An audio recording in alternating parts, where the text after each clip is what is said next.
CPIM MP John Brittas joins us now.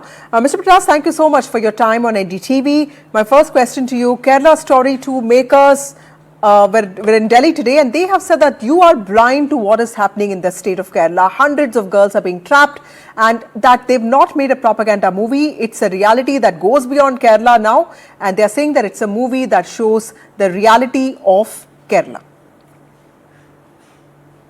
See, I'm at a loss to, respond to these remarks by the filmmakers. Earlier they had first edition, that is Kerala Story 1, wherein they said that, initially they had said that 33,000 hapless women have been converted to Islam, taken to Syria, Afghanistan, etc. Then it came out that it's only they are talking about 2 or 3 women. Even that were not substantiated.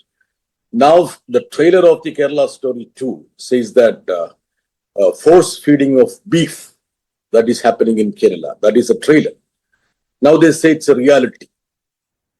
I understand that they have brought in certain people to show that these are the real victims. But then they claim that these victims are from, say, Jammu, from Maharashtra, from Bihar, from Udaipur. And I have not seen anybody across Kerala. See, when they put a state like that, Kerala Story 2, and their intention is to demonize a section, that is a Muslim community, and to malign a state and tarnish the image of one of the front runners in social coexistence or peaceful coexistence. And it's not a propaganda movie, I am sure about it. It's a septic tank movie. It's beyond that, because propaganda also would have certain level of decency. Since it doesn't even have those contours of a propaganda movie, I'm sure that I agree with their argument that it's not for propaganda, but it's simply to, spread poison in a community, in a society. When you say it's a septic tank movie, the allegation of the filmmakers, sir, is that love jihad is a widespread conspiracy. Let's leave the Kerala aspect aside. Are you, the left and the Congress, reluctant to chastise radical Islam and such elements because you are afraid of losing the minority vote? The makers claim that they've even showcased women who were alleged victims. See, the other day only one title of a movie was brought into question in Supreme Court. I recollect that what was the statement, or rather what was that adjudication which came from the 2-judge bench of Supreme Court. On that goose core pundit, it was something like the charge was that you are denigrating the Brahmin community. The Supreme Court bench said that why should you denigrate a section of your society? There was a question asked by the Supreme Court. This is against the morality and public order. We will not allow you to release, retaining the same title. This was the remarks made by the Supreme Court. See, seeing the observations of the Supreme Court, what should somebody say about these sort of movies? And love jihad, see, these are all scripted propaganda that is happening to tarnish the state. I am asking this filmmaker, let him rely on substantive data either from the registration department of Kerala or from the Home Ministry. Home Ministry is supposed to be the nodal agency to see through all that. And there is not even a single instance where you can say that there are a lot of forced conversions that are happening in Kerala. And I don't understand. He's at the same time he says that it's not a propaganda movie, and all these movies come when the elections are near the corner. And there was the Kerala Story first edition, which was actually propagated or promoted by none other than the Prime Minister. And this movie also, I'm sure about it, BJP or its leaders would come forward to promote that.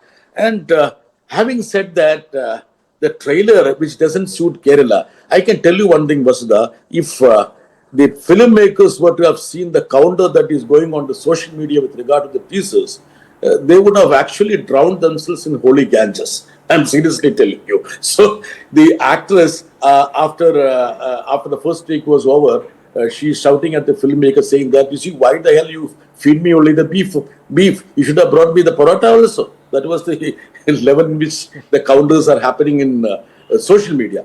Anyway, I can tell you one thing. These sort of propagandas have been unleashed against the state of Kerala always at the behest of BJP. And this time also, when the elections are around the corner, maybe hardly a month or two, now we are expecting such poisonous content to be brought in. That is to make sure that there is a polarization created, not only in Kerala, but also elsewhere. But Mr. Brittas, you just spoke about the beef festivals. Many of them are being organized by the SFI, which is part of the CPM. Many would say that organizing beef festivals is also taking this too far. I understand that this is a reactionary move. This is a symbolic move. You also want to drive across a message. But many, including some Muslim organizations in your own state, have questioned such a symbolic act that can hurt even a section, a prominent section of Hindus. What would your response be? The beef is a normal, I would say, cuisine in Kerala. So when there is so much of protest of beef elsewhere, symbolically people will be having a festival like that. See, Kerala is one state. Even the BJP leaders take beef. For these BJP leaders, cow would be a mummy in Delhi, but it's yummy in Kerala. That is the style now. So I don't read much into these beef festivals. Maybe, I mean, somebody needs to project it out of the perspective, but it's a demonstration of the choice which we uphold in Kerala. That's all. Nothing more, nothing less. Point taken on that, and there have been multiple voices on that, Mr. Brittas, but how do we balance and address and acknowledge an issue, let's say, of forced conversions or of radical Islam, but at the same time ensure that a community is not stereotyped? Look, ultimately it's the filmmaker's right to make a film, right? See, radicalism of any color, either from this side or that side, is not something which is suitable for this nation. So we are aware of the fact that there are acts, there are, working force to have some radical elements this side or that side. But just to say that the radical elements are only part of the Muslim community, that is where, we want to, distance ourselves. That is where we want to counter. When I say so, the instances that are happening elsewhere in North India, because I went to Kodwar, where a Hindu young man stood up, for a Muslim shopkeeper when these Bajrandal people came to attack them. See, these are all instances of radical elements which are calling the day. And one more thing was when they make so much of hue and cry over the beef, they should also look at the statistics that come from the government of India. 59% of the beef export happened from Uttar Pradesh. That the UP, the so-called double-engine model state of BJP, exports more beef than any other states. And the second is, of course, the second double-engine state, that is Maharashtra.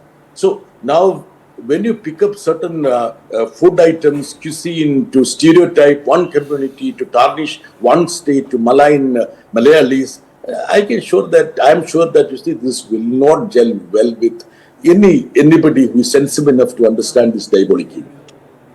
Right. Mr. Brittas, I have to ask you this question. As elections in Kerala are approaching, your party, LDF, has often been accused of going soft on the Sangh agenda. They say that you're the Hindu party of Kerala. Will you then, like Mamata Banerjee government, ban a movie like Kerala Story to counter such a view? Can I tell you one thing? This Kerala Story, such a, I would say, Septic tank movie came. None of us used our inverted comma influence or even the physical strength to stop this movie from screened. Just on our neighborhood, the Prime Minister was exhorting people to see Kerala Story 1. In this case also, we will not resort to any ban. If anybody wants to see this movie anywhere, even in theatre or OTT or anywhere else, let them come and see for themselves.